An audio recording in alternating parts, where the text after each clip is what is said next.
Chalakudy block പഞ്ചായത്തിൽ കർഷക സംഗമം സംഘടിപ്പിച്ചു. ചാലക്കുടി ബ്ലോക്ക് പഞ്ചായത്തിൽ കർഷക സംഗമം നടത്തി. MLA സനീഷ് കുമാർ ജോസഫ് ഉദ്ഘാടനം ചെയ്തു. ബ്ലോക്ക് പഞ്ചായത്ത് പ്രസിഡന്റ് വേണു കണ്ടരമഠത്തിൽ അധ്യക്ഷനായി. Vanaja Divakaran, Leena Davis, Beena Raveendran, PL Jacob തുടങ്ങിയവർ സംസാരിച്ചു.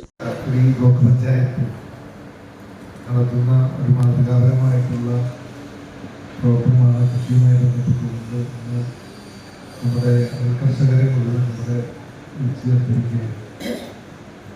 നമുക്കറിയാം, കാർഷിക മേഖലയിൽ ഒരു കാലഘട്ടത്തിൽ നെൽകൃഷിയായിരുന്നു ഏറ്റവും ലാഭമുള്ള. ഞങ്ങൾ നെൽകൃഷി നടത്തുന്ന ആളുകളായിരുന്നു.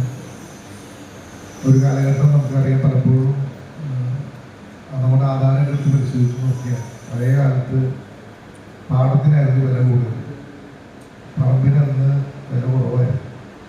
ഇപ്പോൾ ഒരുപാട് ആളുകൾ വന്ന് കൃഷിഭൂമികളൊക്കെ പാടം എന്നുള്ള വകുപ്പിലാണ് ചേർത്തിട്ടുണ്ടായത്.